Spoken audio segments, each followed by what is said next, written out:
Oi, gente, meu nome é Sui e eu moro no Japão desde 2019.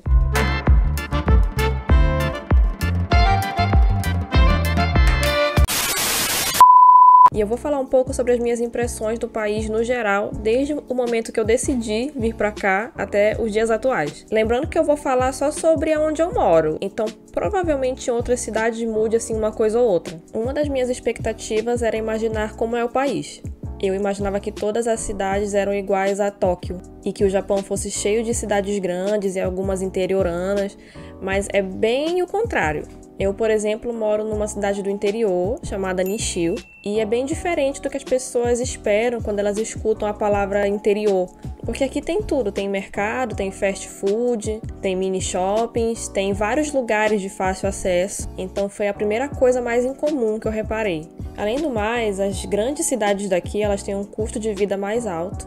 As ruas são enormes, o trânsito é uma loucura, tem bastante iluminação. E aonde eu moro, além de todos os estabelecimentos abrirem tarde, assim, para os padrões brasileiros, pelo menos, eu acho que o mercado abrir 9 horas da manhã eu acho já bem tarde, porque os mercados no Brasil abrem, sei lá, 7 horas, alguns abrem 6, muito cedo. Então aqui eles abrem 9 horas da manhã, de 8 às 9 da manhã, e fecham super cedo, fecham 8 da noite. E talvez por conta disso tem várias ruas onde não tem iluminação nenhuma, nem de poste, nem de nada, já que todo mundo faz o que tem que fazer até no máximo 8 horas da noite, tipo ir no mercado, e depois não sai mais de casa, porque tem que acordar cedo no dia seguinte para ir trabalhar. Então as ruas depois das 8 da noite elas ficam bem desertas.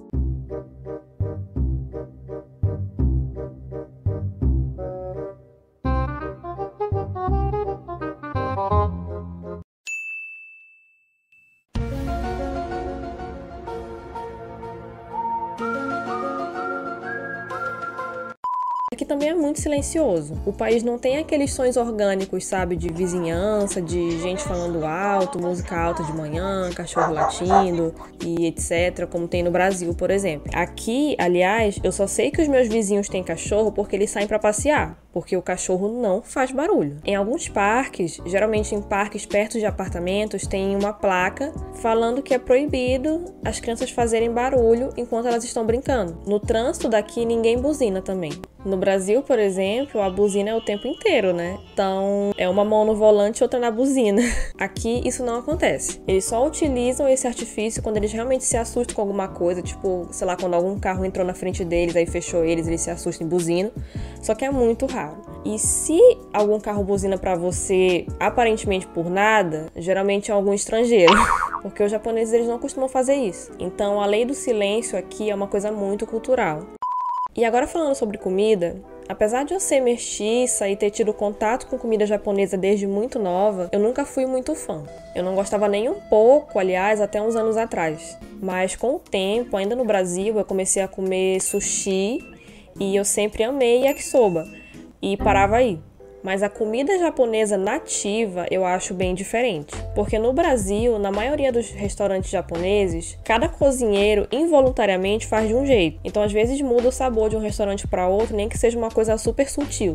E aqui, o sabor das comidas é uma coisa mais similar. A maioria delas tem um cheiro super característico de molho doce fervido com legumes. Sempre que eu entro em um lugar, algum restaurante japonês e eu sinto esse cheiro, é como se eu já tivesse provado essa mesma comida em 2019, só pelo cheiro. Eu não sei se deu pra entender muito bem. Então, assim, pra mim esse é o cheiro oficial de comida japonesa. Tem muita coisa agridoce, eles gostam muito de curry também. O curry, que é originalmente um prato indiano, é como se fosse uma sopa cremosa com carne, legumes, enfim, alguns condimentos que eu acho que variam, que pode ser pouco ou muito apimentado. E aqui eles adoram curry, ou melhor dizendo, carê, que é como eles chamam aqui o curry. Então tem salgadinho de batatinha sabor carê, tem macarrão instantâneo sabor carê, tem carê instantâneo para você fazer em casa. Eu lembro que eu provei o carê pela primeira vez quando eu cheguei aqui e eu amei. E aí eu fiquei levando o carê durante uma semana pro meu serviço para eu comer durante o almoço. Gente, e eu enjoei de um jeito que eu não consigo mais sentir o cheiro. Mas assim, é bom para quem gosta, sabe? Tem o gyudon, é uma tigela de arroz com carne e o que muda de um gyudon para outro são os acompanhamentos. Alguns vêm com salsinha em cima ou um ovo cru para você quebrar na comida e misturar. Outros vêm com queijo derretido, alguns não vêm nem com arroz, eles fazem uma versão low carb só com salada, tofu e carne, e é um dos pratos mais baratos e rápidos daqui.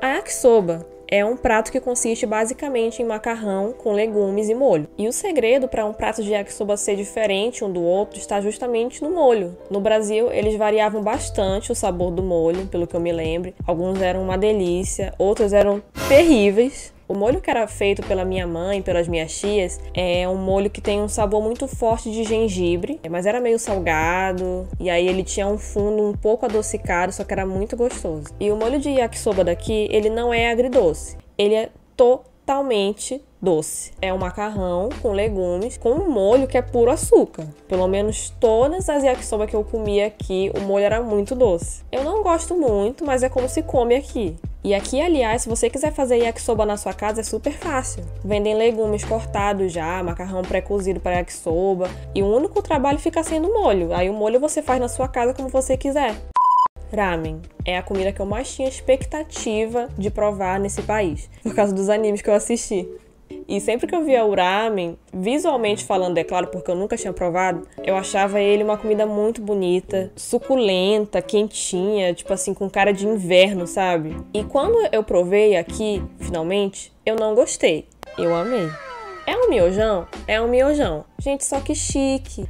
Tem pedaço de carne de porco, pedaço de bambu cozido, ovo cozido, salsinha em cima. É uma tigelona, que é uma refeição de respeito. É aquele miojo que você faz quando você chega em casa de madrugada e aí não tem nada pra comer, aí só tem miojo. Aí você fica pensando, poxa, só tem miojo. Aí, já sei, eu vou pegar tudo que tem na geladeira pra enfiar agora nesse miojo e ele vai ficar uma delícia e vai sarar todas as minhas feridas. E fica uma delícia, fica maravilhoso. O segredo do ramen, na verdade, tá no macarrão. O macarrão é feito de trigo, água e sal. E a água alcalina, que é um tal de kansui. Eu sempre vou em um restaurante comer ramen, que eu acho que o sabor daquele caldo é uma mistura de caldo de galinha com caldo de carne de boi, não sei. É maravilhoso demais.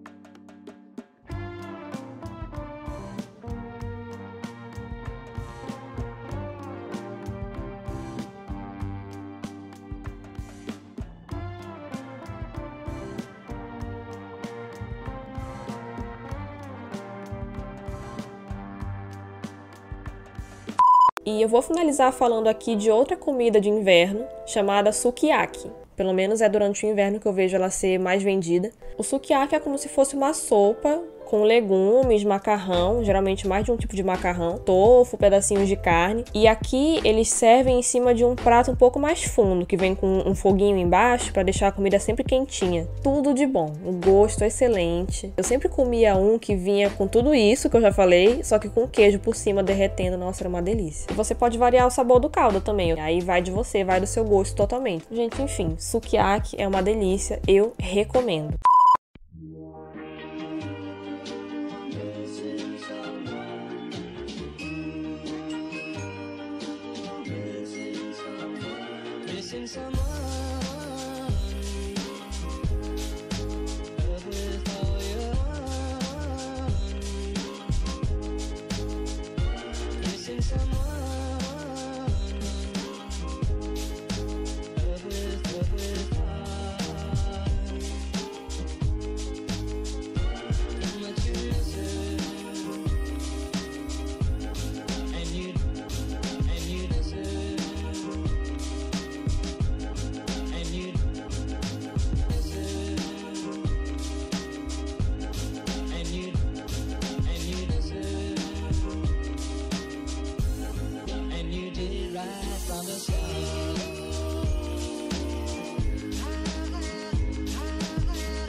E essas foram as minhas impressões. Eu espero que vocês tenham gostado ou que tenham achado interessante.